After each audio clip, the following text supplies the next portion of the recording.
So the very first thing that we care about is, like I said in the last video, is actually programming the file structure. So that's what I'm doing right now here. But instead of actually programming the file structure, one issue I had earlier on I'm having lately is actually figuring out how to read and write to binary files.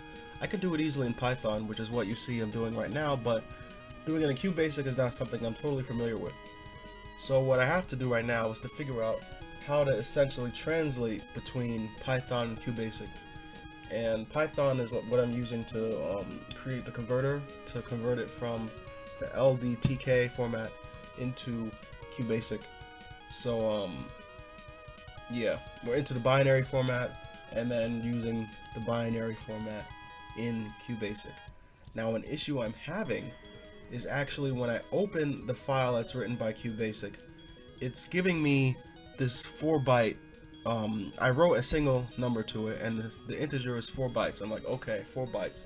Integer is supposed to be 2 bytes, first of all, and second of all, the formatting isn't even like the same. So I feel like it's like a float or like a long or something that is saving the number as, and it's really not doing it for me, and I couldn't figure it out for the longest time. So as you can see, I'm kind of flipping around the numbers, I'm reading the bytes, I'm trying to reorganize them in a few different ways, I'm trying to convert it over, but it really just ain't working. It ain't working out. So yeah, it was very frustrating, honestly.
So we finally figured it out, and basically what the problem was is in QBasic I was opening the file, I was opening the file as not a regular binary file, but as a random, which I think is probably the same, but I don't really understand the difference much. But there's a specific binary format that you can open files as in QBasic, and another problem was I was not explicitly declaring the variable type of the number before writing it to the file. And I believe that forced it to be not an integer.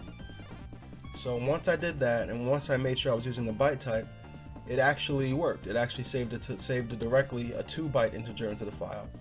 Then after it saved the 2-byte integer into the file, I started opening it with Python, and I could see that was the integer. So then I had to work with the byte order, and the byte order that worked was little endian. So I actually, now that I realize I can read little endian, and that's what comes out in QBasic, I just flipped it around. So I started saying, okay, I just write a little endian number into the file, and then let's see if we can open it with QBasic. That's what I did next.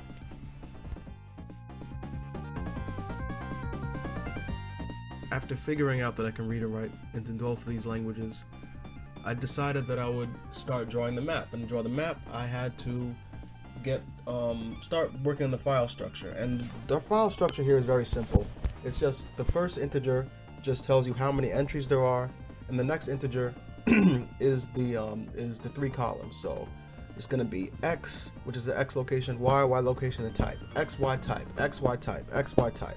So I ended up having 120 types in the map that I made earlier on, and I ended up, there's motorcycles outside. 120 types, 120 entries. So it just says, oh, you have 120 entries. Then we have entry 1, which would be X, Y, and then the type.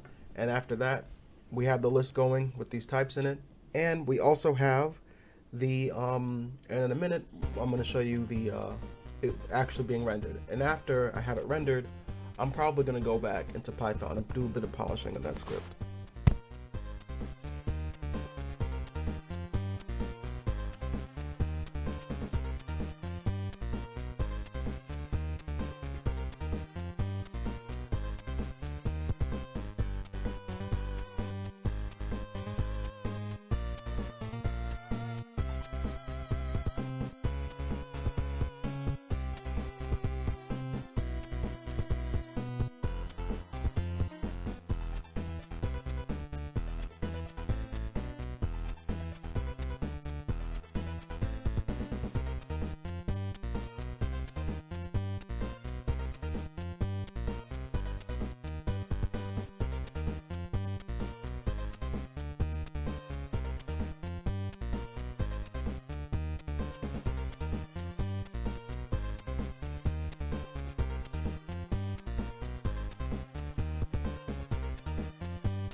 Let's take a quick break from coding. I want to talk to you guys about an epiphany I had while I was overthinking about final exams this week, as well as some other ideas.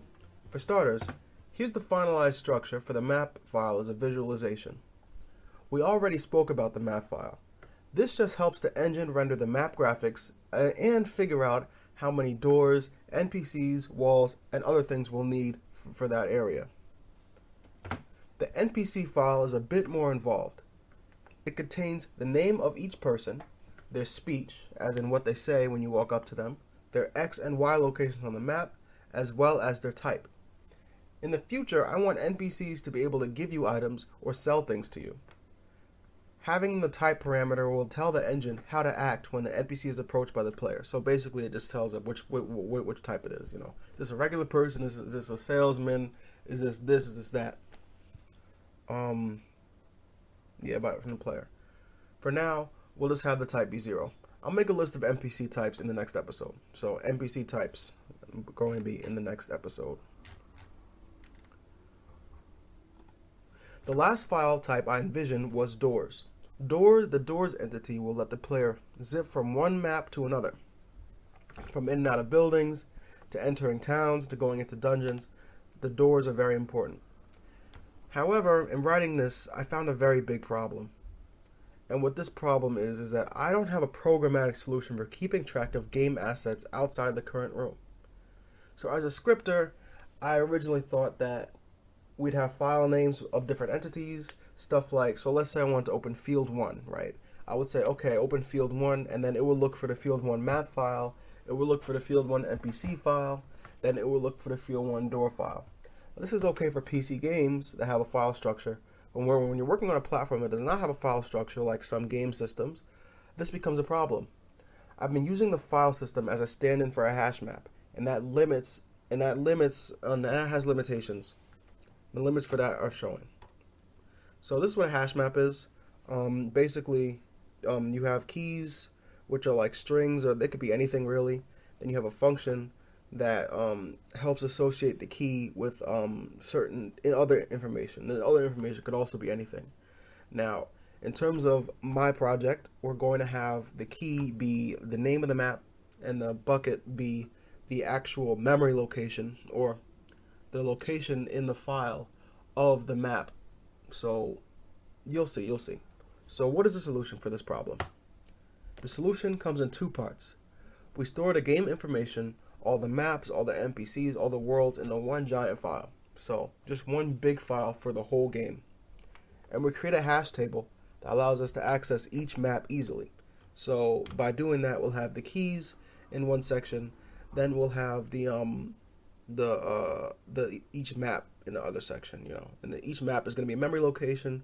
So if memory location 80,023 is going to be map 1, then we go to 80,023. When you type in map 1, it points us to 80,023. We reparse that whole section into memory, and we keep it pushing. So I think that is a good idea. I think this is a pretty nice idea, and it's applicable for many different programming languages. It should be pretty easy to implement in C. It could be easy to implement in Java, easy to implement in BASIC, easy to implement in many other things. And I think this is perfect because we can keep it pushing for every platform we want to port this to.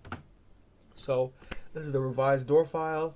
It has the header, which is just the entry count for how many entries there are, and the body for the XY, and the destination map length and the destination map name, which is going to be this is the length of the string, and it's the string itself. Yeah, and as for the bodies for all the file types, the body gets repeated many times over, depending on how many entries there are. And the map name will point to memory location in the big game file. So I think this is a very big undertaking, but I believe it is an important step in multi-platform, multi-paradigm solutions, and it'll make the code more organized in general. But that's a lot of work right now. Let's brainstorm the new file structure in the next episode. For next time, we're going to be walking around, get the player to walk around, actually talking to the blue squares, to the NPCs. Finally, I keep saying we're going to do that in the next episode, but, it's taking a while, and I want to make sure we do this thing right. Brainstorming the new file structure. A proper converter for converting levels and stages into that big file. The NPC data type implementation. Talk to the NPCs finally, please. And listing of NPC data types. So we will come up with a list of types of NPCs you want to interact with. Yep, that's it. So before the credits happen, I have a few questions for you guys. Do you want to see more coding or more talking about theory? Do you care about the coding segments at all? I like making them, but I could just not make them. I could just not make those parts if they're boring to you. Is the sound selection good? I hope the music isn't too annoying. What do you want to learn out of this series? This isn't really a tutorial series, but if there's a hidden strength that I haven't tapped in about these videos, I definitely want to know. Thanks for watching.